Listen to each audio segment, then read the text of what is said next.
Hello, everybody.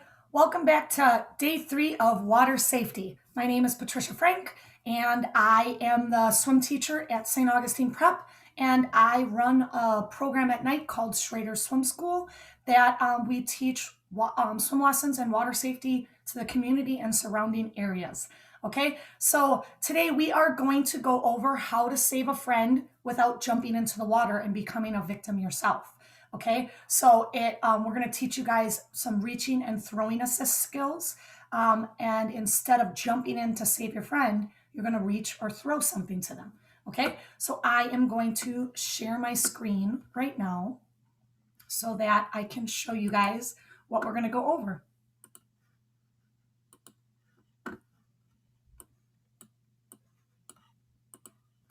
All right, so this shows my fun basic things again. Water safety with Miss Frank. My motto again, always be safe while always having fun around the water. Okay? So today, the first thing we're going to go over is some reminders that we went over on day 1. So water safety tips we have learned so far. Always know the pool rules and know your surrounding areas in the water, okay? So when you get to anywhere with big bodies of water, make sure you guys look around, know your surroundings, know where the deep water is, know where there's safety, know where there is a lifeguard, and then know where there's a phone to call for help. Okay, all of these different things can help you in a real life-threatening emergency. So one of the things that big picture shows is the swimming pool rules. So make sure you guys look over those pool rules every time you go. So you guys, it's just a quick reminder for you guys to remember how to be safe in the water. And then on the bottom right, it just shows some quick pictures that are around the pool that usually show, it's just reminders of things that you shouldn't be doing. If you see a big sign that says no swimming in this area, it's probably dangerous to swim, and that's why that sign is up. Okay, it could be too deep, it could be hazardous, or it could be really dirty water. Any of the following. The next one is no diving. It's usually in shallow areas, so you got to make sure that you don't want to dive in, so because you could possibly hit your head, right? And then that bottom one is the fun zone one. It says that you can swim in this area. Okay, those are all just random signs that you'll usually see at the pool, so you know what everything looks like. All right, the next one, always swim with a buddy. In this video that I'm showing right now, it is of me pretending to demonstrating how to be a lifeguard, and you're always having a buddy there to swim with while you are swimming with yourself. So you shouldn't be swimming by yourself, right? Who counts as a buddy? A friend, a family member, a lifeguard, a teacher, a babysitter or nanny, and a trainer or coach, right? They are the person that is going to be able to call for help if you get into trouble, right? All right. Next one. We are going over our topic of the day. Okay, so our safety topic of the day is reaching and throwing assists. What is a reaching assist? It is a method of helping someone out of the water by reaching out to that person with your hand, leg, or an object.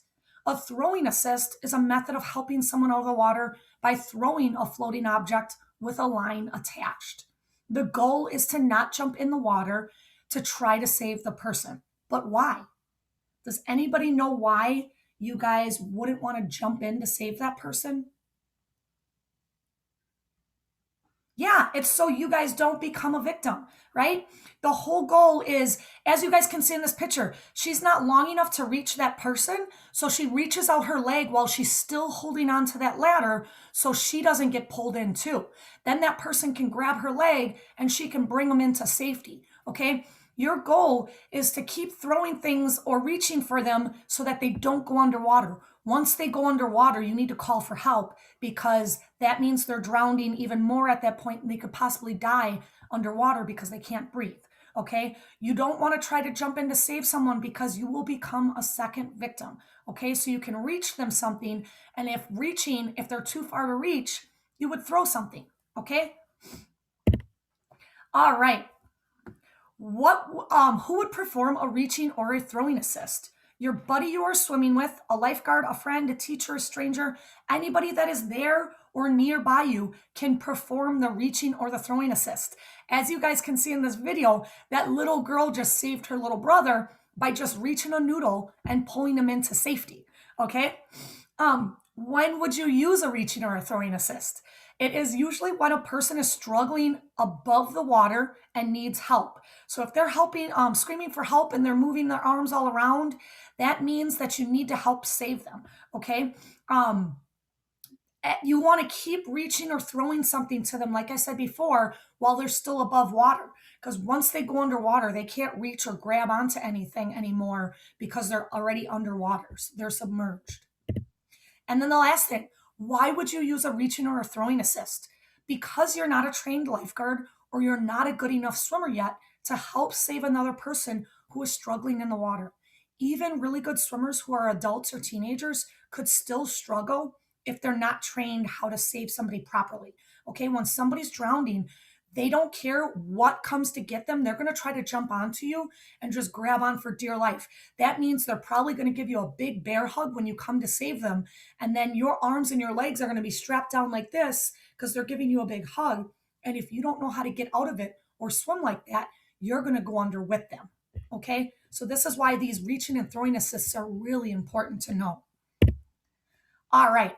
So the first one I'm going to show you guys is a reaching assist. Okay. I made a video with my nieces and nephews during quarantine so I could try to demo you guys without being in the water. At least you guys can visually see how to do a reaching assist. All right. So watch this video. All right. Today we're going to go over reaching and throwing assist. This is how you would save your friend if they're drowning and you can't swim, or you're not a good enough swimmer to save them, okay? So the first thing you're gonna do, you're gonna grab a noodle, and then I have my 4 lovely assistants here helping today. They are gonna show you guys how you can reach to your friend and save them instead of jumping in. So we're gonna have 2 rescuers and 2 victims. All right, my 2 rescuers climb out, my 2 victims can go out just enough. Don't go out too far, right there. Yep. Now, when they go to save them, they're not going to stand up. If they stand up, what's going to happen, if that person grabs on, they're going to pull them in, and you're going to have 2 drowning victims. So instead, I'm going to tell them to take the noodle, lay down, and then reach it out to their person. All right? You guys ready? You guys can pretend to drown. You guys are going to lay down and save them. Ready? Go for it.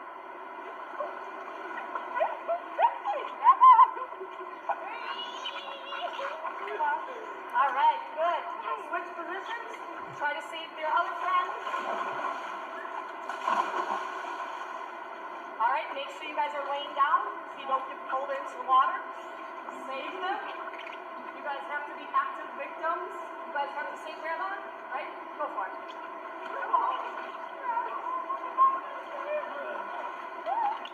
All right, good. Good job. If you guys have anything that floats or you can reach, it could be a pole, it could be a stick, anything that you can reach into there to help save them, you can use that. Just don't jump in.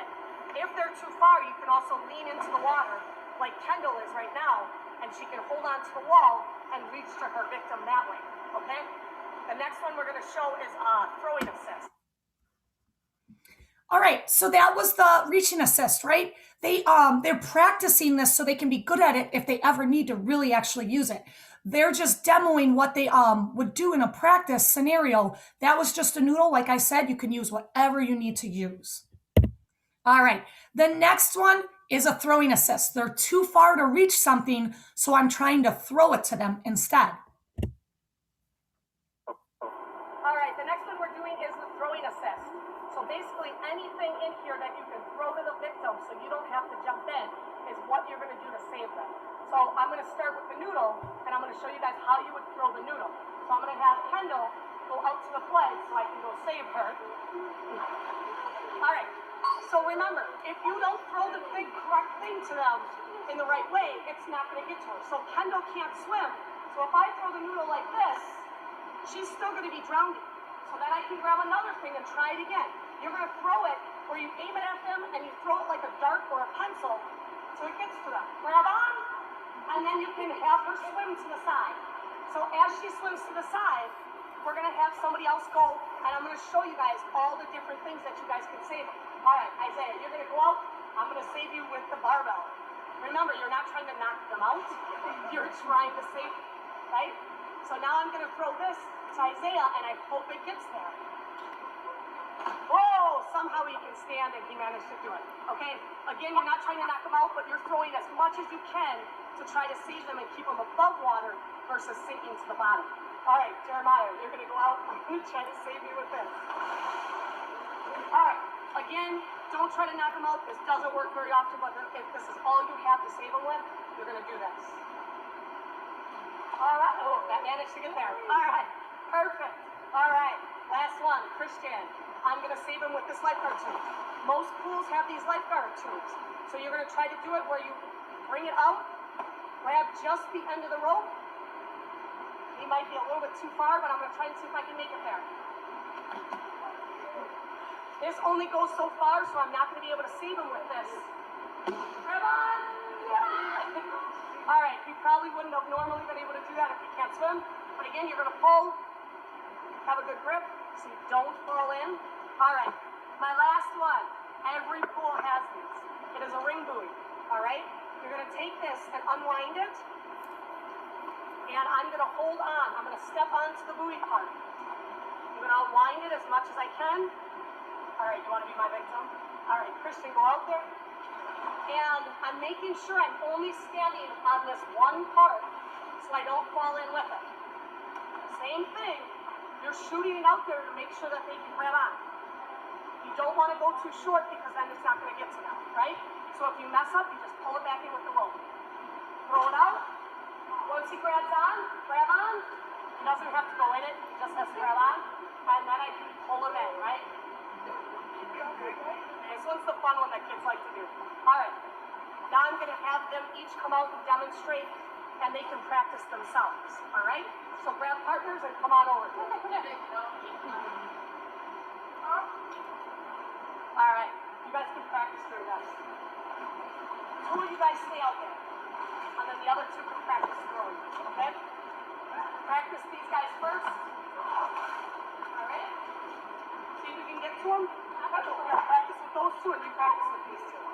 Separate just a little bit. All right?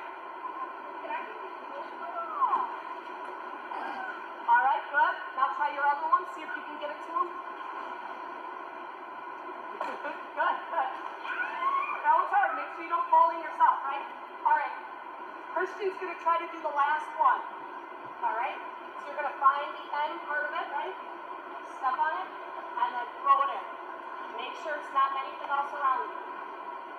Watch out this foot. Just put it under the one and push everything else in front, right? Wait, nope, that was too short. It didn't make it to him. He's still drowning. Grab it, hold it back in quick.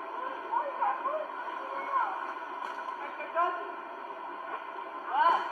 Good. Now grab it and pull it. If you guys don't pull it quick enough, they're going to go underwater and then they can't do anything. All right, good job, guys. Thanks. All right, so with that red lifeguard tube, if you guys can lay down and throw it, try to do that because that would be the safer thing. But if they are too far, you can throw the whole thing in to hope it gets to them and then leave the rope in the water and they can just grab on and try to swim back, okay? You guys can practice this at home with your brothers or sisters, and one of you guys can lay on a couch and try to reach for somebody that's laying on the ground. It's the same type of concept. You guys can practice this at home or practice throwing a toy to another friend that can float and bring them back in. Any of those things is good to practice, but watching this definitely helps too, okay? All right, my last thing I'm going to go over of the day is how to count the distance you swim in a pool. So if you guys can see, I think my face is blocking the swimming pool, but it shows a 25 meter pool. Most pools are 25 yards long, okay? It's one length of the pool is 25 yards. Most competition pools are either 25 yards or 25 meters long. These pools have lane lines in the pool so that more people can swim laps safely without running into each other, okay? Every length of the pool is a 25. So if I were to swim there and back in a pool, it would be a 50. It is like you are counting quarters to a dollar. So across the pool would be 25, there and back is 50. 3 lengths of the pool is a 75, and 4 lengths is 100 yards. Okay, so counting like quarters to a dollar. A length is at 25 yards, but if somebody were to say swim a lap, it would be 50 yards there and back. Okay, what is the length of an Olympic sized swimming pool? Does anybody know that? An Olympic sized swimming pool is two of these pools in that picture. So it's actually 50 yards long. So it's two pools put together and they still swim really fast in the Olympics. Okay. So really quick, I'm going to do a quiz. Shout out the answer if you guys do know it. Okay. So how much is one length of the swimming pool? If you guys guessed 25 yards, you are correct. What is 3 lengths of the swimming pool? If you guys guessed the 75, you're correct. What is 5 lengths of the pool? Swimming across the pool 5 times, how long would that be? 125 yards is the correct answer. All right, trick question. How long is 4 laps? So if I'm going there and back 4 times, how long is that? 200 yards is the correct answer for that, right? A lap is 50 yards. And then my last trick question, this is probably for more of the swimmers who swim every day. How long is 20 lengths of the swimming pool? It is 500 yards, all right? If you guys guessed those answers, awesome, good job. If you didn't, it's probably just because you don't swim every day, all right? All right, my last thing of the day is worksheet time, okay? So everybody should be pulling out day 3 worksheets and working on them, right? So everybody has their day 3 worksheets. Again, if you guys don't have these worksheets and you want them because you're not doing it inside my program, that's okay. I will send you guys some of these sheets so you can give your kids to be able to do. If you email schraderswimschool.com, I will get back to you guys with day 3 worksheets. All right. That is it for today. I look forward to seeing you guys for day 4 of water safety with Miss Frank. All right. Have a great day. Have a great week. See you guys next time.